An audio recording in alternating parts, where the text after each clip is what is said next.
Hello coding stars, welcome back. Last video में हमने cover किया था कि जो पॉइंटर्स का यूज़ है वो एक्चुअल में कहाँ यूज़ आता है, कि जो रियल यूज़ है पॉइंटर्स का वो क्या है। तो उसमें हमने फंक्शंस को डिस्कस किया था कि कॉल बाय रेफरेंस किस तरीके से बेस्ट अप्रोच है कॉल बाय वैल्यू के कंपेयर में। आज हम दूसरा यूज़ देखने वाले हैं पॉइंटर्स का। तो सेकेंड यूज़ है कि जब हम रन टाइम पे मेमोरी क्रिएट करवाते हैं, तो जो मेमोरी क्रिएट होती है रन टाइम पे, अगर हम बात करें कि अगर हम अपने कोड में रन टाइम पे जो मेमोरी क्रिएट करवाते हैं, तो सपोज हमने एक मेमोरी क्रिएट करवाई 4 बाइट की, ठीक है। अब रन टाइम पे मेमोरी क्रिएट हो रही है तो उसका कोई भी नाम हमारे पास नहीं होता है। जैसे अगर हम बात करें इंट ए, तो यहाँ हमें पता है कि एक ए नाम का वेरिएबल है जिसका डेटा टाइप इंटीजर है और इसकी साइज क्या है 4 बाइट। अगर हमें इसको एक्सेस करना है तो हम ए की हेल्प से इसको एक्सेस कर सकते हैं, ठीक है। वेरिएबल्स की अप्रोच ही इसीलिए आई थी बिकॉज हम एड्रेसेस को याद नहीं कर सकते।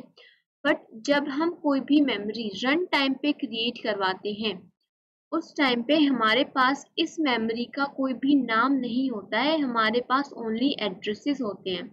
सपोज 4 बाइट की मेमोरी है तो 100 101 102 एंड 103 4 एड्रेसेस इस रन टाइम पे जो मेमोरी क्रिएट हुई है उसको मिल गई, ठीक है। तो अभी हमारे पास ओनली एड्रेसेस हैं, अभी हमारे पास इसका कोई भी नाम नहीं है। अगर इस मेमोरी के साथ कोई भी ऑपरेशन हमें परफॉर्म करवाना है तो उसके लिए हम इसको कैसे एक्सेस कर सकते हैं, तो वो हम पॉइंटर्स की हेल्प से करते हैं। सबसे पहले हम समझते हैं कि रन टाइम मेमोरी की हमें क्यों रिक्वायरमेंट हुई, कि रन टाइम पे हमें मेमोरी क्रिएट करने की रिक्वायरमेंट है।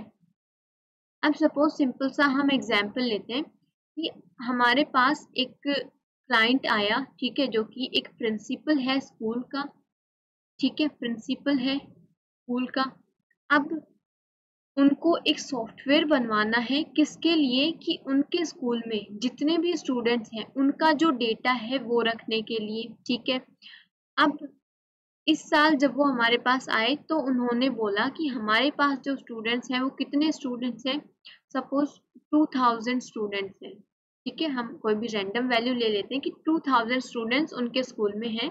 उनको एक सॉफ्टवेयर बनवाना है जिसमें उनको 2000 स्टूडेंट्स का डेटा रखना है, जैसे उनका नेम हो गया, रोल नंबर हो गया, जो भी इंफॉर्मेशन स्टूडेंट्स की होती है। अब नेक्स्ट ईयर वो वापस आते हैं कि अब उनको वापस से क्या करवाना है कि अभी ये जो स्टूडेंट्स हैं ये बढ़ चुके हैं स्कूल में। जब न्यू एडमिशन्स हुए तो स्कूल में और बच्चों ने एडमिशन लिया, तो अब हमारा जो डेटा है सपोज वो 3000 हो गया, यानी कि स्टूडेंट्स जो हैं वो कितने हो गए स्कूल में, 3000 हो गए। तो अभी हमने क्या किया कि सपोज हमने ये जो कोड बनाया होगा इसमें हमने कोई भी एरे ले लिया होगा, ठीक है, जो कि कितने उसका होगा 2000 का, या जो भी हम कोड लिखते हैं। बट यहाँ पे जो कोड अभी तक हमने लिखा था उसमें क्या था कि वैल्यू हमने फिक्स कर दी थी कि इसको हमने स्पेसिफिक 2000 स्टूडेंट्स के लिए ही बनाया। बट जब नेक्स्ट ईयर जब स्टूडेंट्स इंक्रीज हुए, ठीक है, और ज़्यादा स्टूडेंट्स ने एडमिशन्स लिए, तो हमने क्या किया कि उस कोड में क्या किया कि जहाँ पे भी हमने 2000 जो भी हमारे एलिमेंट्स हैं उनका एरे बनाया था उसको क्या कर दिया, 3000 कर दिया, ठीक है। अब नेक्स्ट ईयर वापस से प्रिंसिपल आते हैं हमारे पास कि अभी जो डेटा है जो स्टूडेंट्स का है वो और ज़्यादा इंक्रीज हो चुका है, ठीक है। तो अब वो क्या कह रहे हैं कि आप एक ऐसा कोड बना के दे दो मुझे कि मैं अपनी रिक्वायरमेंट के अकॉर्डिंग, ठीक है, रिक्वायरमेंट के अकॉर्डिंग जितने स्टूडेंट आ रहे हैं उतने स्टूडेंट्स का, यानी कि अपनी नीड के अकॉर्डिंग मैं उतने स्टूडेंट्स का डेटा मैं फीड कर सकूं, ठीक है।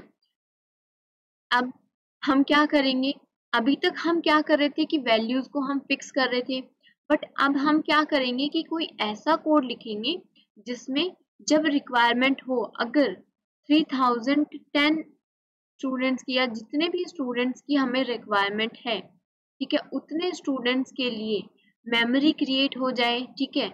अब सपोज 3000 का डेटा फीड हो चुका है, अब उनको एक और स्टूडेंट का डेटा फीड करना है, तो हम उनसे चॉइस पूछ सकते हैं, ऐड न्यू डेटा, ठीक है, या फिर हम पूछ सकते हैं कि ओके, यानी कि हम क्या करें कि ऐसा कोड बना के दे दें कि जिसमें यूजर की नीड के अकॉर्डिंग क्या हो रहा हो कि मेमोरी क्रिएट हो रही हो। अगर हम एरे की बात करें या इंटीजर की बात करें, ठीक है, इनमें क्या होता है कि इनकी जो साइज होती है वो फिक्स कर दी जाती है, ठीक है। बट रन टाइम पे इनमें हम कोई भी चेंजेस नहीं कर सकते कि अगर इंटीजर जो है वो 4 बाइट का है तो वो 4 बाइट का ही होगा। अगर एरे की साइज 10 है तो वो 10 ही होगी। हम रन टाइम पे उसको चेंज नहीं कर सकते हैं।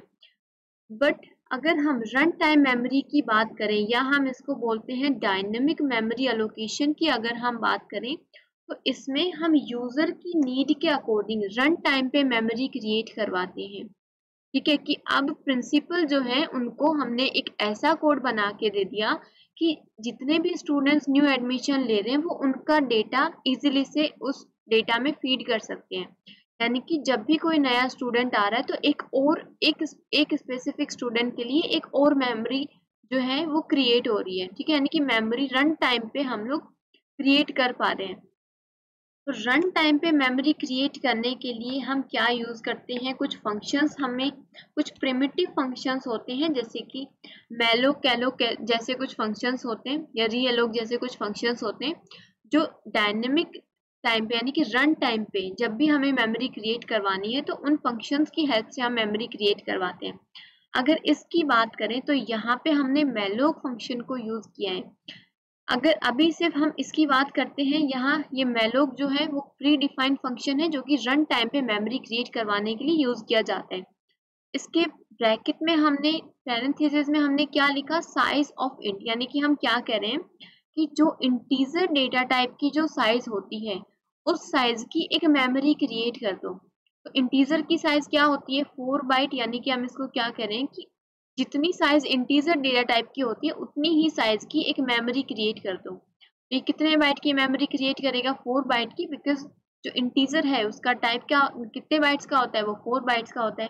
साइज ऑफ ऑपरेटर जो है वो साइज रिटर्न करता है, क्या रिटर्न करता है, साइज। तो इसने यहाँ क्या किया, इंटीजर की साइज रिटर्न की। अगर हम डायरेक्ट लिख रहे होते मैलोक 4 तो हम डायरेक्ट भी लिख सकते हैं, ठीक है। यानी कि मैलोक के पैरेंथेसिस में यहाँ पे हम क्या लिखते हैं कि कितने बाइट ऑफ मेमोरी हमें क्रिएट करवानी है। अगर हम 8 लिख रहे हैं तो ये 8 बाइट ऑफ मेमोरी यहाँ पे क्रिएट करवा देगा, ठीक है।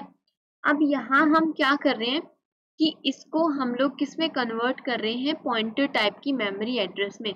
अभी हमने क्या बात की थी कि जब हमारे पास रन टाइम पे मेमोरी जो है वो क्रिएट होती है तो हमारे पास उसका कोई भी नेम नहीं होता है। जैसे इसकी बात करें तो हमारे पास नेम है, क्या नेम है इस वेरिएबल का, ptr। हम डायरेक्टली इसको इसके नेम से एक्सेस कर सकते हैं, इसमें कोई भी चेंजेस हम कर सकते हैं।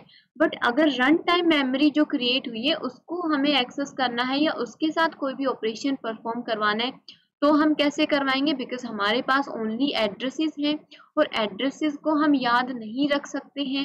इसीलिए कौन सी अप्रोच आई थी हमारे पास, वेरिएबल्स की। तो क्यों ना हम जो एड्रेस है, जो रन टाइम पे जो मेमोरी क्रिएट हुई है उसका जो एड्रेस है वो हम किसी पॉइंटर टाइप के वेरिएबल को दे दें, ठीक है। जो रन टाइम पे जो मेमोरी क्रिएट हुई है उसका जो एड्रेस है वो हम किसी पॉइंटर टाइप के वेरिएबल में स्टोर करवा सकते हैं।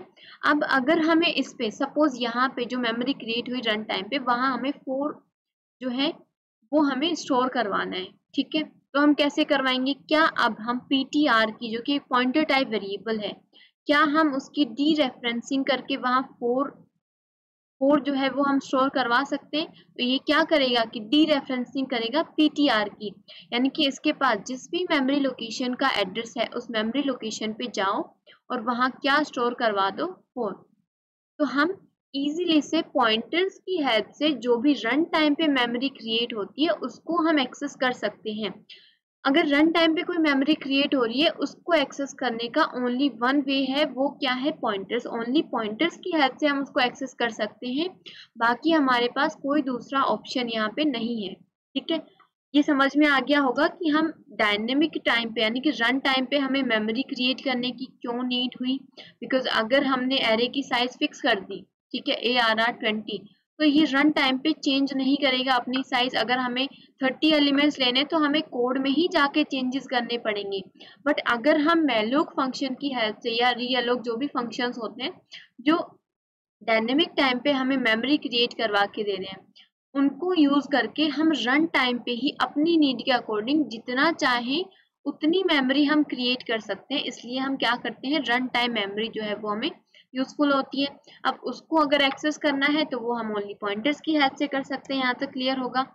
अब यहाँ पे हमने क्या किया इस लाइन से कि एक 4 बाइट की मेमोरी जो है वो हमने क्रिएट करवा दी। ठीक है, अब यहाँ हमने क्या किया कि पॉइंटर टाइप का जो वेरिएबल है उसको अगर हमें कोई भी एड्रेस देना है तो वो सबसे पहले किस टाइप का होना चाहिए, सेम डेटा टाइप का होना चाहिए।